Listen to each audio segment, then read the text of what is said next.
Hello Superset maniacs and welcome back to my channel, where we're taking a trip down to the hypothetical lane of bodybuilding today. Let's indulge in the fantasy of Heath, a 7-time Mr. Olympia gracing the 2024 stage in the best comeback story of all time. Phil is still young and good enough to try to step on that stage again next year. Maybe he listens to Shaq and gets back on that stage.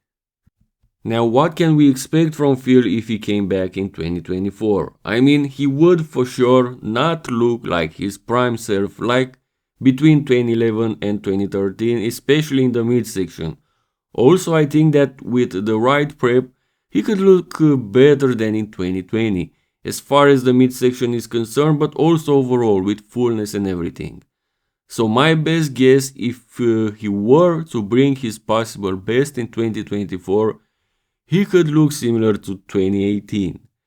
In 2018, he allegedly lost the title because of the midsection, but the issue was more evident during the transitioning of the poses. When he was locked in a pose, he looked like the winner of that show, at least in my opinion. Anyway, let's get into the poses and see what can we expect if somehow in 2024 Heath decides to do the Olympia and brings his best possible package going against the top bodybuilders today. Front double biceps, a pose that exemplifies Phil's strengths and weaknesses. His impeccable conditioning and muscle detail shine, but the evolving standards of aesthetics and structure might put him in a tough spot. All three of these other guys would put Phil into difficulty when it comes to proportions and aesthetics, especially with Phil's problematic midsection, yet Phil would compensate with the best guns on that lineup if somehow his midsection could be ignored. This pose is a wild card in this situation. Phil can go all the way from first to last in it, depending on how good he looks at that particular time. As he looks here, he might actually fight to stay out of last place. In the front lat spread, Phil could not hope for more than last place against these guys. I mean, he has the fullness and dryness, but he doesn't have the structure, even if his midsection would be at its best. He's narrow, his arms are too big and overshadow his lats, and his V-taper is lacking. Phil would definitely be last in this pose. Side chest, a pose where Phil traditionally excels. His chest fullness and separation set a benchmark.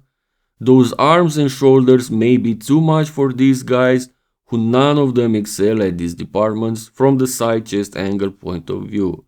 I believe Phil would be the favorite in this pose against this lineup, just as we can see in this image.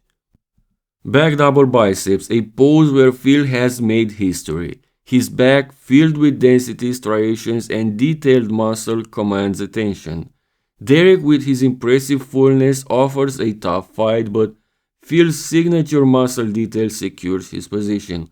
Hadi, with his structural advantages, also puts up a strong challenge, making it a closely contested pose. However, at the end of the day, Phil's back may be too much for these guys, even for Derek Lunsford.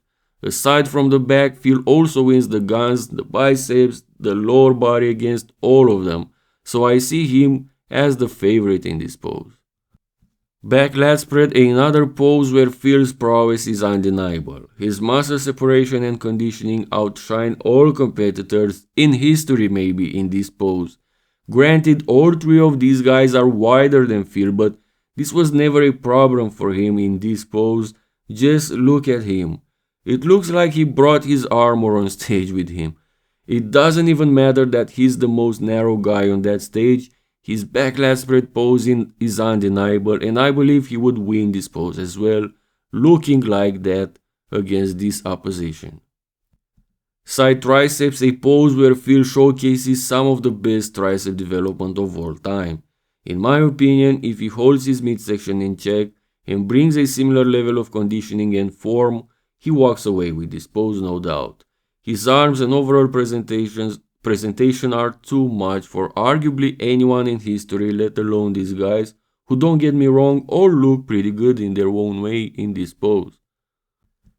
The abs and thighs would be the pose that Phil would hope to spend the least time in. Maybe a prime Phil Heath could have been in the mix, maybe, but not anymore. His waist got wider, his abs got messed up, and he only can hope to not lose this pose by too large an extent, because he definitely takes last place. Most muscular, a pose that Phil has mastered. His fullness, conditioning and muscle detail create a formidable package. Again, giving Phil's qualities, if his midsection is in check, he would run away with this pose against this opposition. His arms and shoulders and overall upper body fullness are just something else. In conclusion, if Phil Heath would bring a similar package to the 2024 Olympia stage, regardless of how the other guys are looking, I believe he would be an 8-time Mr. Olympia. The question is if he is able to replicate this package. I'd say that even if he brings a bit less of an impressive physique than this, as long as he's not having any obvious injuries and he's conditioned and full enough, he will still have a big chance to win the Mr. Olympia. He is one of the greatest of all time, and even a weaker shape of himself could do damage in any era. What do you guys think? Let me know in the comment section below. Like this video to show appreciation for this work. Share your thoughts in the comment section below and subscribe for more videos like this. See you next time.